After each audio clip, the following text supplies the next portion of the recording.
Vía Pública.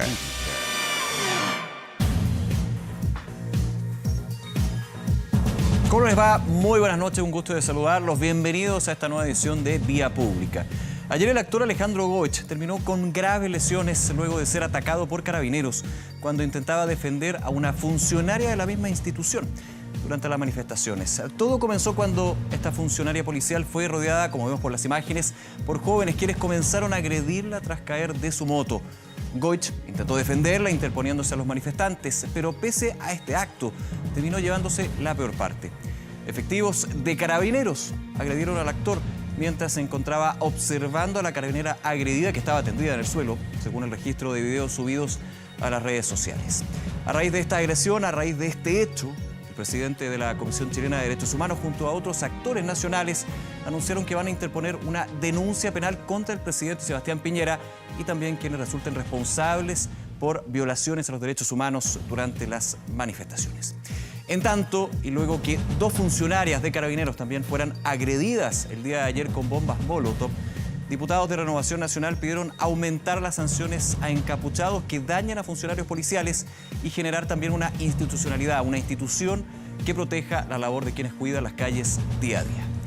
Hay que reflexionar sobre esto, sobre estas dos miradas, sobre las dos situaciones, muchas también que se han dado en los últimos días. Los hechos de violencia que sin lugar a dudas son la cara más amarga y también condenable de estas jornadas en que se han levantado las demandas sociales, empañan claramente el clamor popular de generar cambios profundos en el país, que bien son necesarios. Y lo más preocupante, dejan en segundo plano las medidas para consolidar un nuevo pacto social. Estos hechos deben ser investigados, encontrar a los culpables, del lado que sea, y además revisar protocolos de acción que tan en duda han sido puestos en los últimos días. Y es que finalmente alcanzar la tan anhelada paz social estos días exige más que nunca verdad, condena y por sobre todo el reencuentro de todos sin excepción.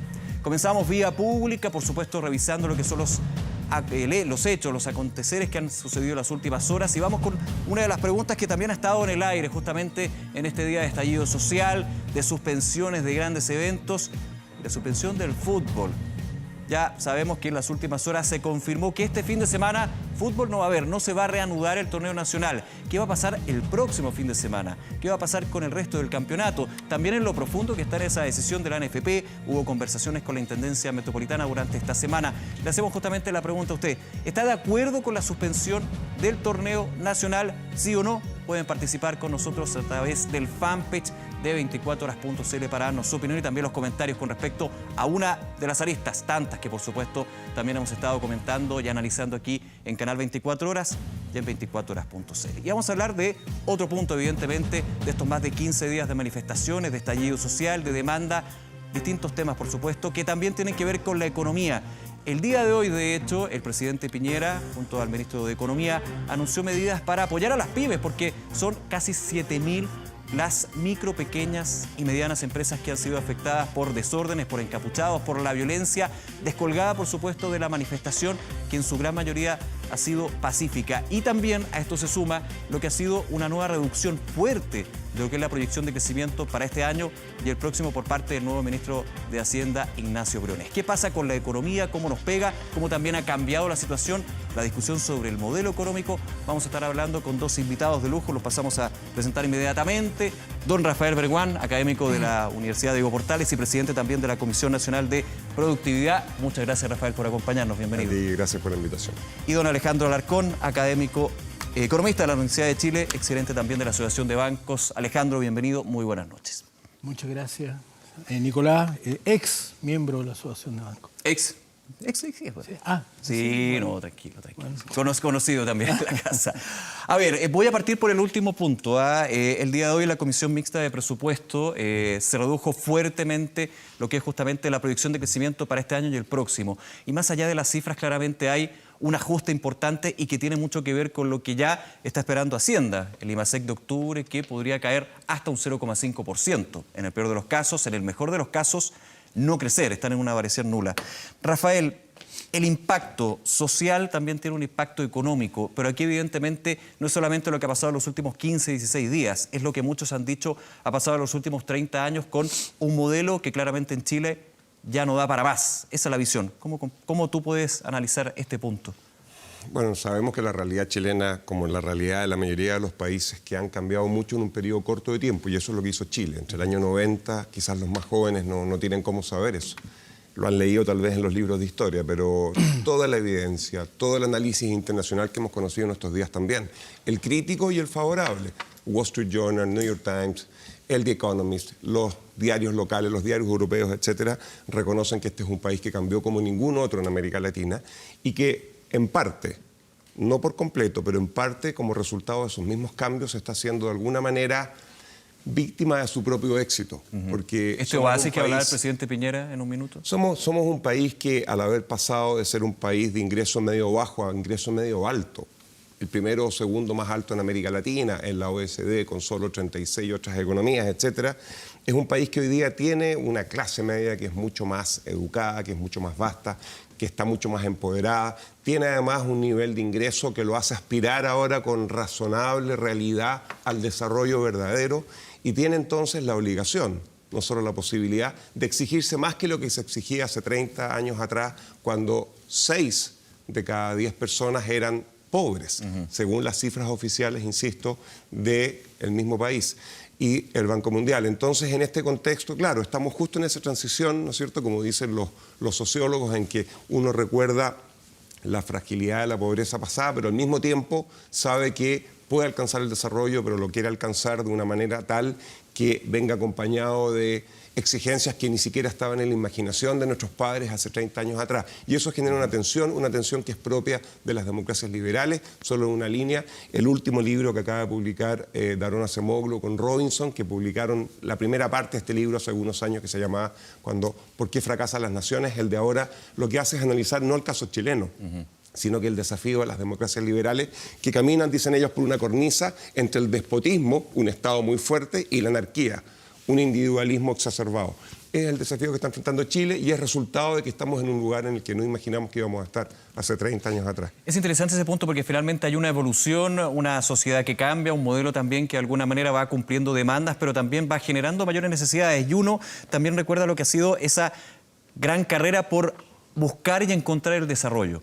Siempre hemos querido pasar de un país en vía de desarrollo a ser desarrollados, pero claramente cuando escuchamos las demandas sociales nos damos cuenta que aquí el desarrollo no es un objetivo último si finalmente hay grandes trabas o grandes obstáculos o vallas, como por ejemplo la desigualdad, que es uno de los grandes puntos que está justamente acá.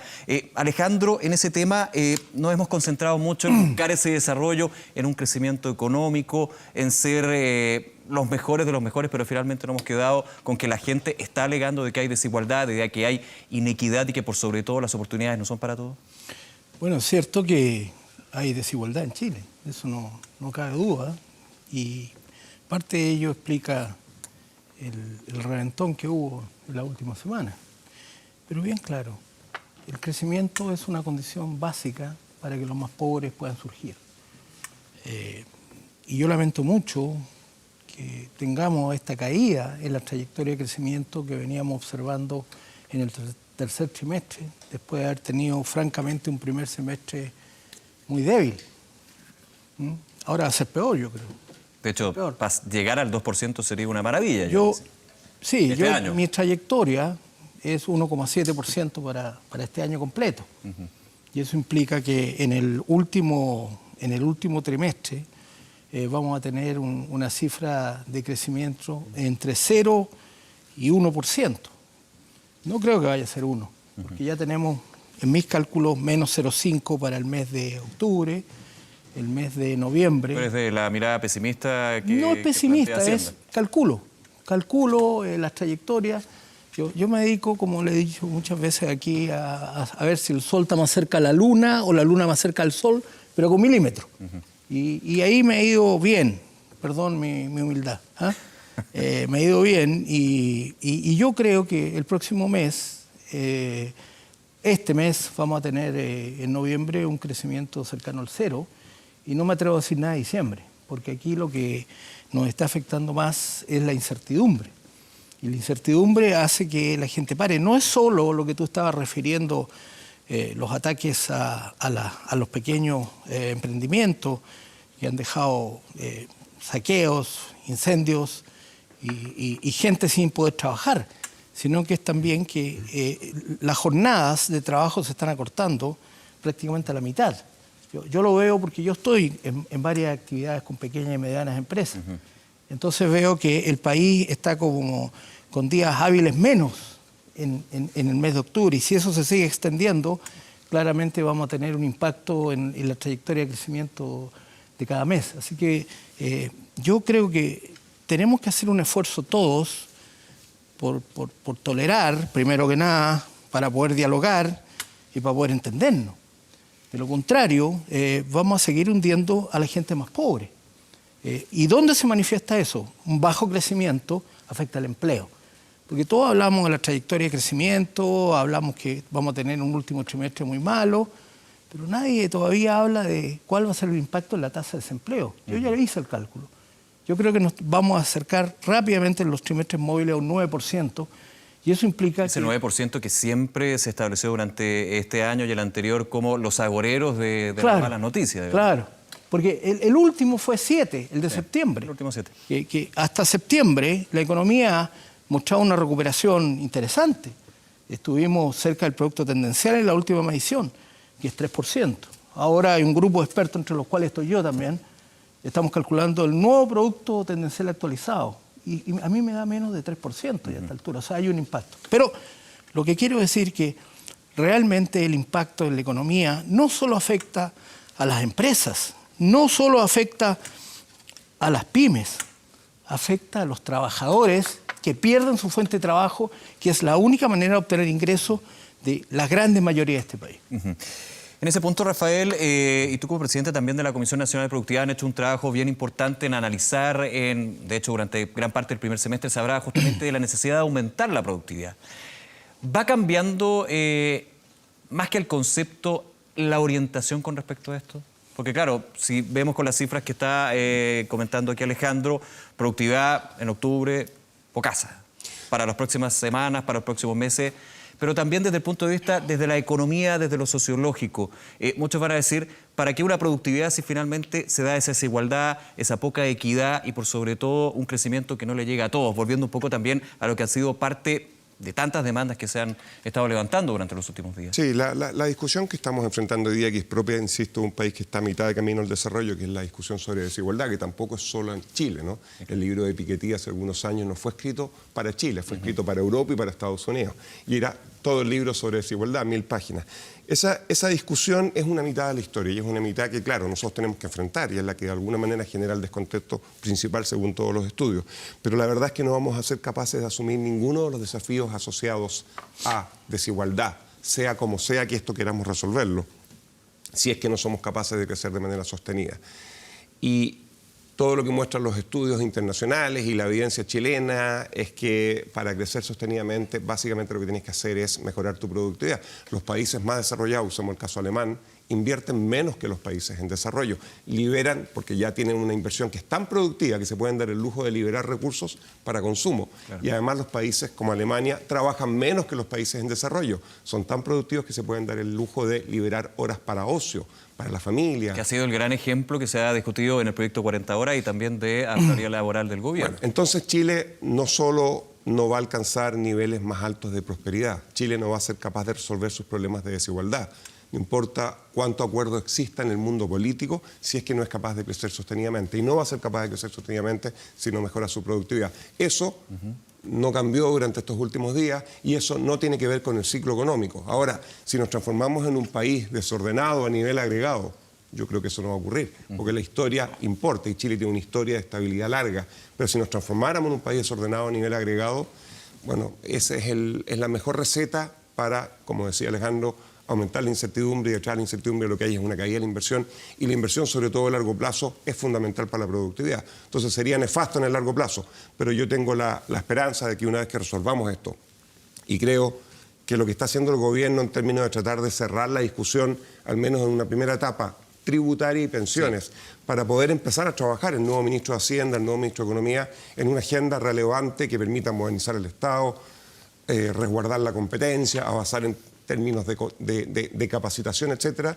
es algo que es urgente que ocurra, y yo espero que a partir del próximo mes, habiéndose ya resuelto estos dos acuerdos, pueda el gobierno empezar a seguir esa agenda, que es una agenda de largo plazo. Claro, porque aquí hay políticas públicas, hay, como tú decías, reforma tributaria, reforma laboral, que son claves justamente para el gobierno, y la conclusión que se ha dado no solamente en los últimos días, sino también considerando la imposibilidad que tiene el gobierno para alcanzar acuerdos cuando no es mayoría de ambas cámaras, acuerdos que finalmente hagan un proceso legislativo bastante más eficiente, te llama de alguna manera a cambiar el switch. De hecho, ya la reintegración, como había sido establecida, no existe. El presidente del PPD, Heraldo Muñoz, decía, ya murió la reintegración, hagámosle un funeral digno. Y la reforma laboral, ahí se discute si vamos con 40 horas, si vamos con adaptabilidad. Y en ese punto, desde la política pública, Alejandro, ¿cuál tiene que ser la mirada? Porque muchos dicen, aquí hay más bien una discusión, insisto, sobre el modelo. Un modelo que llevamos de hace 30 años.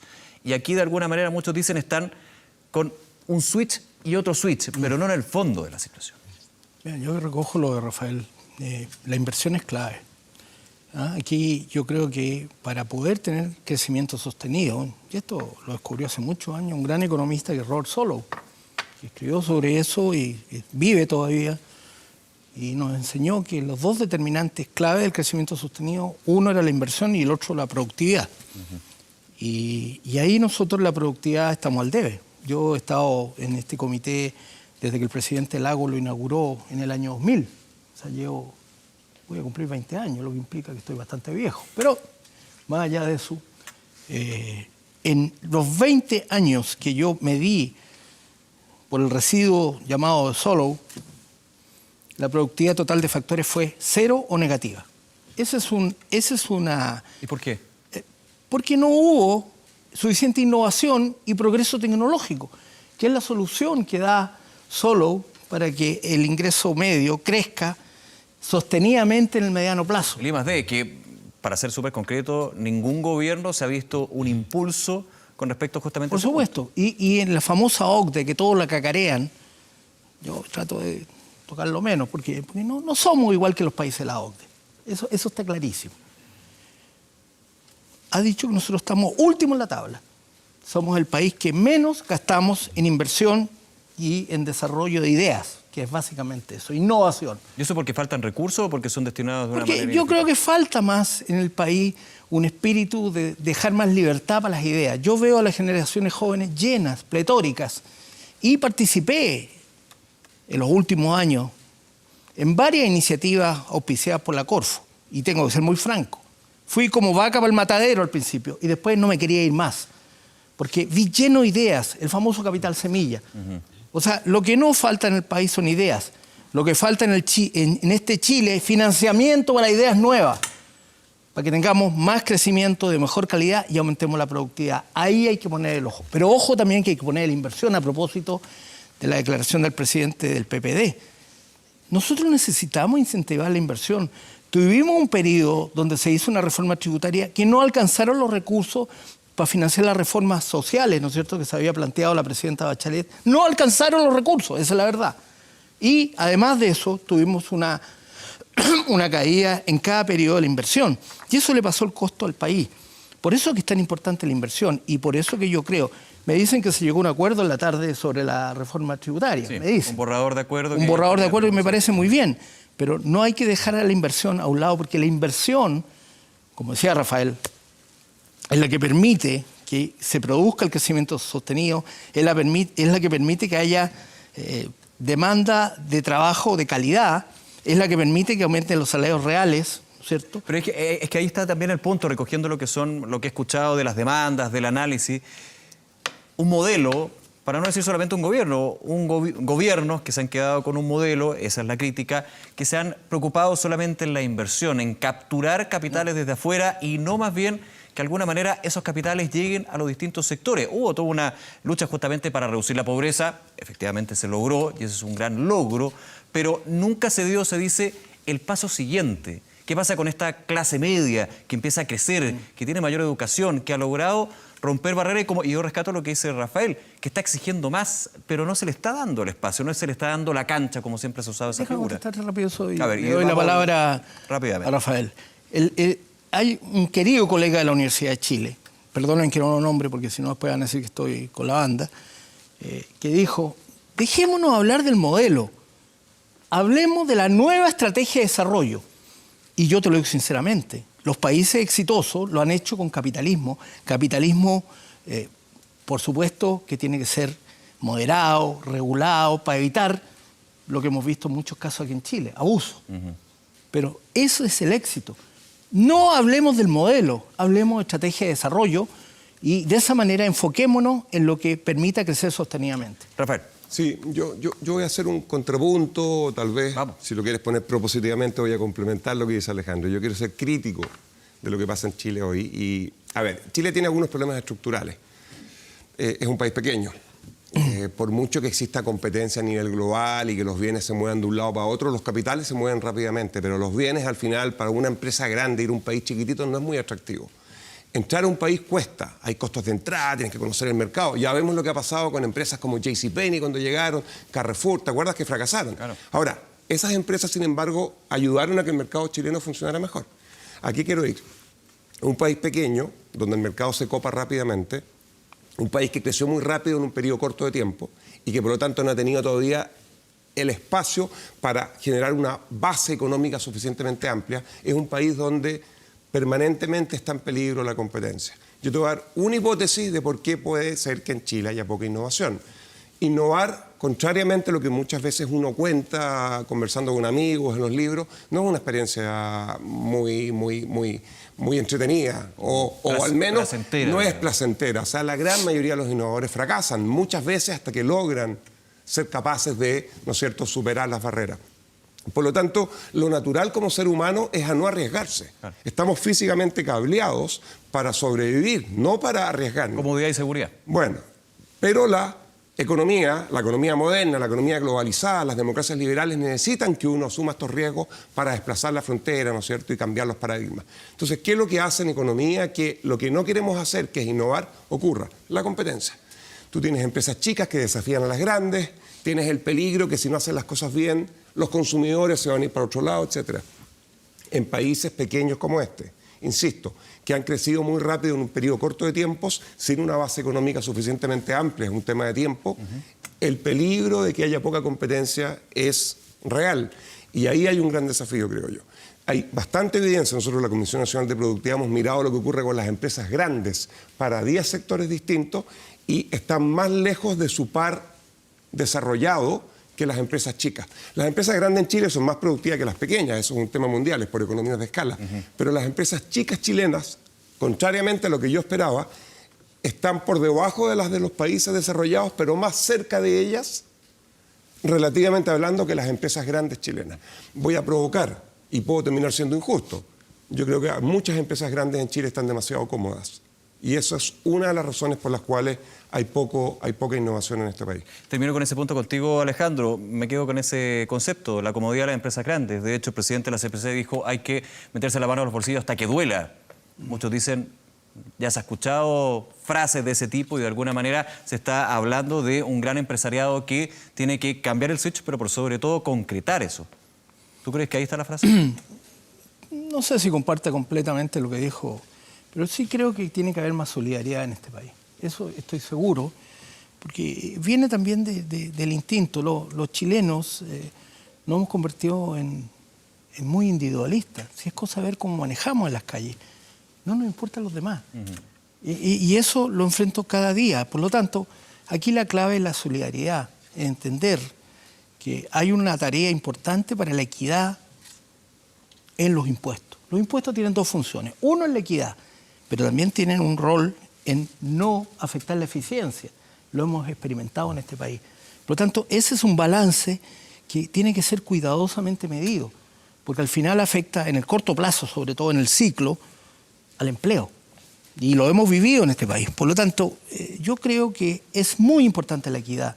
La equidad tiene que meterse en este país como una cuestión de solidaridad también, como una cuestión que esté atada a valores. A este país le faltan valores solidarios, de eso no tengo duda. Entonces, quiero decir con esto que la solidaridad debe partir por cada uno, primero que nada. ¿Cómo tratamos a los que trabajan con nosotros?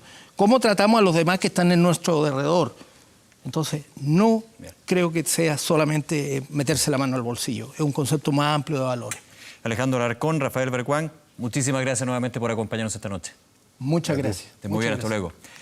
Y vamos a la pregunta que justamente les planteamos en nuestro fanpage de 24horas.cl. ¿Estás de acuerdo con la suspensión del Torneo Nacional de Fútbol? Ahí, está clara.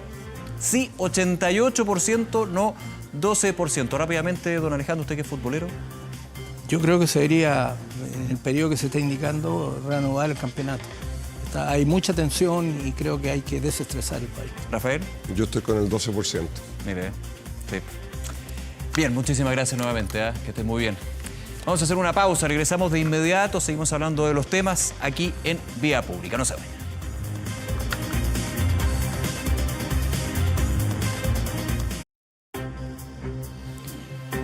Regresamos a Vía Pública, vamos a estar hablando por supuesto también de uno de los grandes temas que se ha dado en estos últimos días, violaciones a los derechos humanos, querellas, denuncias. El gobierno ha señalado de que han habido cumplimientos acabados de los protocolos por parte de las fuerzas policiales, una mirada distinta tienen otros sectores. Vamos a estar conversando de este tema, por supuesto, aquí en Vía Pública junto a Salvador Millaleo, académico de la Universidad de Chile y también consejero del Instituto Nacional de Derechos Humanos. Salvador, gracias por acompañarnos esta noche. Buenas noches, Nicolás. Gracias por la invitación. Muy buenas noches. A ver, desde su óptica, ¿cómo recibe lo que han sido las declaraciones desde el Ministerio del Interior y también desde el propio presidente de la República, que han defendido evidentemente lo que es el actuar de Carabineros cuando hay hechos de violencia, pero de alguna manera señalan que dentro de los hechos que se han denunciado desde torturas sexuales, desde violaciones a los derechos humanos, golpizas, escupitajos, entre otros elementos, por supuesto, súper condenables que tienen que ser investigados, señalan que, parafraseando, podríamos decir, son los menos que se ha cumplido con la institucionalidad acá. A ver, Nicolás, no por nada el Instituto Nacional de Derechos Humanos ha presentado 181 querellas, con todos esos elementos que ya has mencionado, los más graves, torturas sexuales, 5 querellas por muerte, donde nosotros ya tenemos indicios, digamos, de que fueron por agentes del Estado. Entonces, esos dan cuenta de violaciones a los derechos humanos que son graves, que claro, tienen que investigarse para determinarse en concreto, digamos, todos los hechos y luego las responsabilidades, pero aquí ha habido violaciones de derechos humanos y no podemos desconocer los esfuerzos que están haciendo Carabineros por tratar de evitar esto, pero es evidente que se siguen produciendo.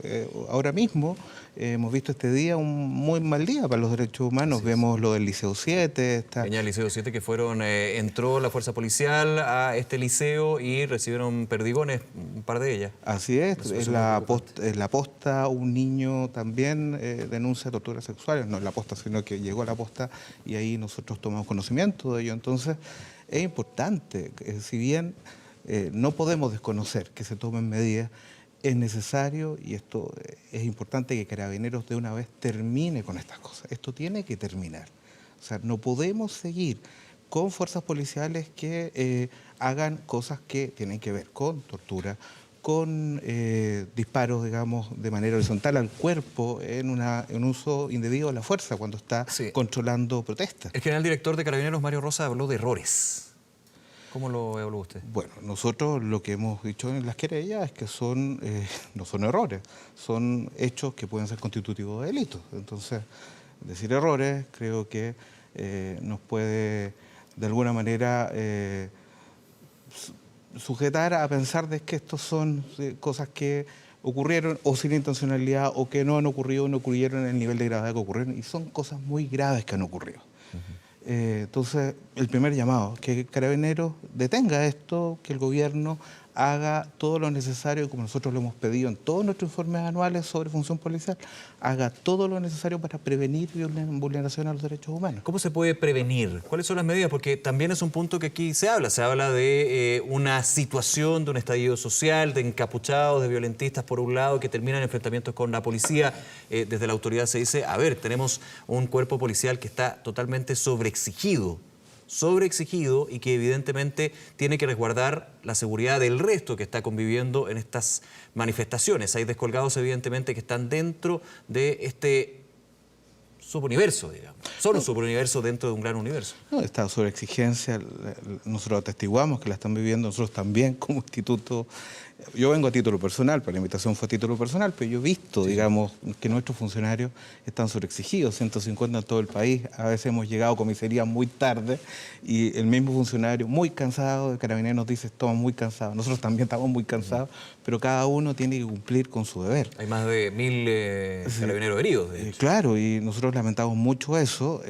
Ahora, nuestra tarea es, por cierto, velar por proteger a las víctimas de violación de los derechos humanos por agente del Estado, ¿no? No es que nosotros nos desentendamos de Carabineros, nosotros lamentamos, vimos ayer lo de estas carabineras que han sido quemadas, lamentamos mucho esto, pero nosotros nos tenemos que ocupar de precisamente aquellas personas que no tienen el monopolio de la fuerza. Porque ahí está la gran diferencia, Salvador, dentro de esta discusión que se ha dado. Finalmente, cuando uno hace la división, desgraciadamente existe una división acá, donde uno tiene que apuntar claramente. Está la fuerza policial que tiene el legítimo derecho y deber de utilizar las armas cuando sea necesario. De hecho, la ley le pide y lo obliga a hacer eso, mientras hay otro sector donde claramente no existe un derecho, donde pueden haber distintos casos, donde hay uso indebido justamente de armamento, pero claramente hay una fuerza totalmente desequilibrada, y eso es justamente lo que ustedes han abordado como el gran problema. Es que ese es el núcleo de tu pregunta. O sea, ¿cómo se previene esto? Y esto se previene a través de la adecuada implementación, la adecuada formulación e implementación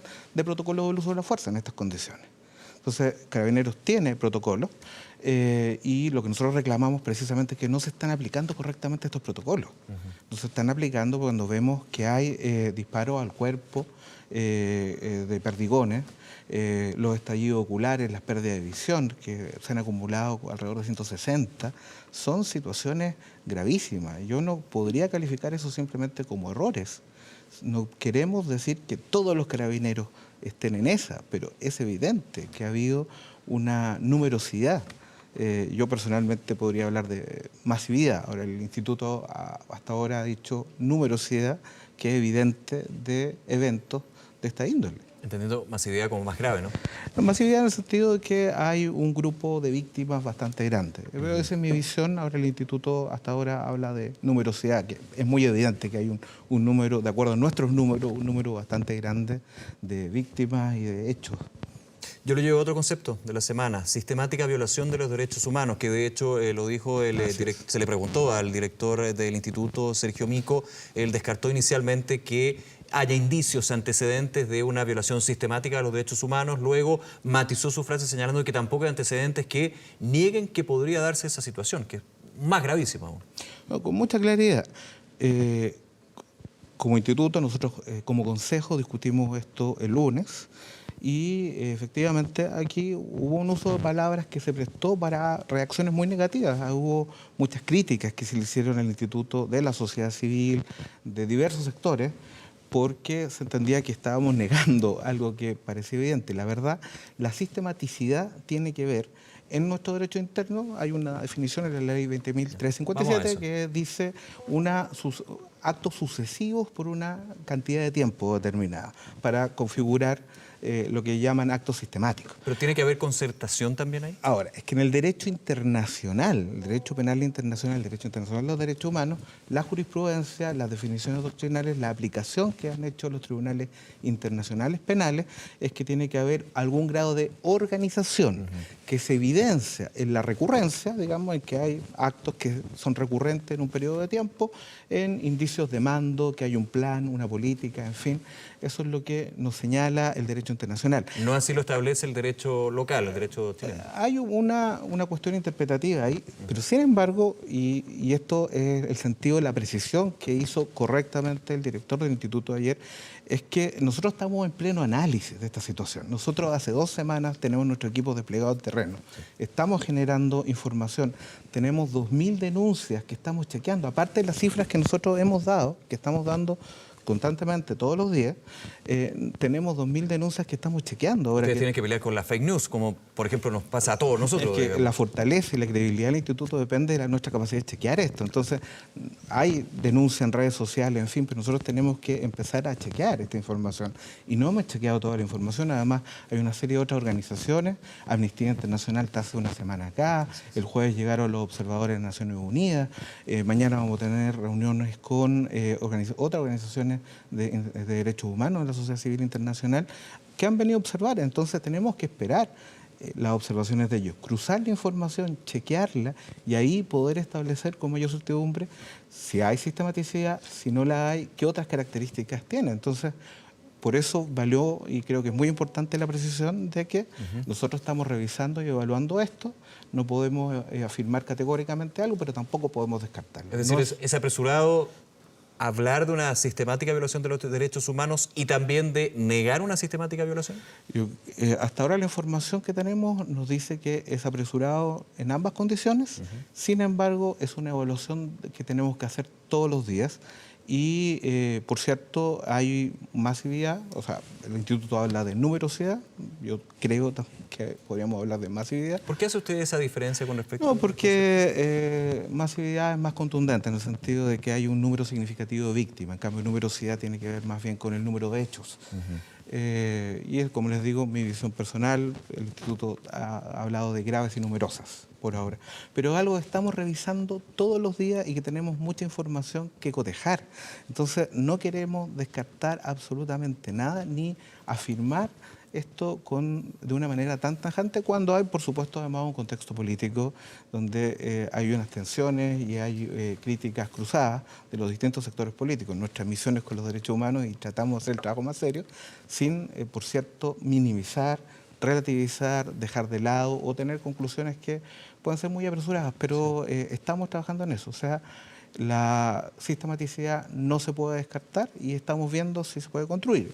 Y ahí están los dos patrones. La sucesividad de actos durante un tiempo determinado y además si hay indicios de organización. Me imagino también la gravedad de los actos. Es que es otro concepto. La gravedad, ahí ya no tenemos ningún cuestionamiento en el sentido de que hemos dicho y estamos todos claros de que los actos son gravísimos. O sea, estamos hablando de muerte por agente del Estado, estamos hablando de tortura, estamos hablando de torturas sexuales. Son actos muy graves. Usted apuntaba a salvar un tema que creo que es relevante también para poner en la mesa, que es de la efervescencia política, ideológica que se da tras este estallido social. ¿Cómo se trabaja ahí? Porque justamente la labor del Instituto Nacional de Derechos Humanos como órgano autónomo es entregar una investigación, pesquisas y conclusiones autónomas que finalmente puedan ser concretas y finalmente terminar con un balance y con acciones evidentemente que son necesarias. ¿Cómo se trabaja? No quiero hablar cómo se combate contra las distintas voces que aparecen. Porque claro, hablábamos del tema de lo sistemático. Hay distintas voces, está totalmente polarizado. En una sociedad que, hay que decirlo, está muy polarizado, no solamente ahora cuando se habla de derechos humanos, sino ya desde antes. Bueno, cuando se habla siempre de que hay un consenso con respecto a lo que es una violación a derechos humanos, que por eso también es bien extraño que finalmente se dé eso. Claro, el tema es que estamos en la peor crisis de derechos humanos desde el término de la dictadura. Entonces, en el sentido de lo numeroso, lo grave, en fin, entonces el instituto tiene una existencia reciente, de esta última década, y nosotros hemos trabajado con vulneraciones cotidianas. Piensa, Nicolás, que hemos presentado la cantidad de querellas por tortura casi en el mismo número que lo que habíamos hecho los 9 años antes. Así es. Entonces, esta es una situación para la cual no estábamos preparados en condiciones de decir, ahora va a venir una situación, un estallido grave. Entonces, nuestros equipos son bastante menores en las regiones, son 5 personas. Ustedes también han estado sobreexigidos, no quiero decir superados, sobreexigidos. Sobreexigidos, superados en el sentido de que hay mucha información que estamos pendientes de chequear y vamos a tener que seguir haciendo un esfuerzo. Y evidentemente tenemos poco personal, los recursos no alcanzan para hacer todo lo que se debería hacer, porque nadie esperaba, y tampoco nosotros, una situación como esta. En este sentido, nuestro trabajo tiene que ser muy serio, chequeando la información, averiguando qué pasó y si nosotros nos parece, digamos los profesionales, que hay algo que amerita una querella, se han presentado en la medida que podemos hacerlo. Pero tenemos una unidad jurídica que están observando manifestaciones, protestas con observadores, al mismo tiempo haciendo querella, al mismo tiempo analizando esto. Entonces es difícil y por eso nosotros a veces damos cifras conservadoras si uno los compara con las cifras que tienen otros, porque son lo que nosotros hemos podido testear, lo que se ha podido verificar y eso tiene límite. antes, y el Colegio Médico, Cruz Roja han dicho esto, hay mucho más heridos, y eso es probablemente así, porque ellos registran heridos que nosotros no registramos, gente que no va a los centros hospitalarios que nosotros visitamos, o que va y los dan de alta y no se registró de alguna manera. Salvador, me queda un minuto, quiero ir también a otro punto que ha sido altamente discutido y le hago la pregunta. ¿El Instituto Nacional de Derechos Humanos ha tenido trabas, obstáculos por parte de la autoridad, pensando ejecutivo, también por ejemplo el Ministerio Público, Ministerio del Interior, para ser más exacto? Bueno, reiterar, digamos, que más bien estoy dando la visión de consejero, la visión del instituto la da el director. Por supuesto. Pero lo que nosotros hemos visto es que en general ha habido cooperación. Hemos tenido en algunas comisarías, algunos hospitales, quizás lo más célebre o lo más conocido es la posta central. Que no dejaban entrar. Que no dejaban entrar, que había una cadena, pero en general ha habido cooperación. Hemos pedido, por ejemplo, la autopsia al servicio médico legal, todavía no han llegado, del caso de las muertes, están dentro del plazo legal en todo caso para podernos responder. Entonces, en general hemos visto cooperación, pero ha habido algunos casos de dificultad. Salvador Villalío, académico de la Facultad de Derecho de la Universidad de Chile, también consejero del Instituto Nacional de Derechos Humanos. Nuevamente, muchísimas gracias por acompañarnos esta noche en Vía Pública. Gracias a ti, Nicolás. Hasta luego, muchas gracias. Bien, hacemos una pausa, regresamos de inmediato. Nos queda mucho más aquí en el programa en Vía Pública. No se vayan.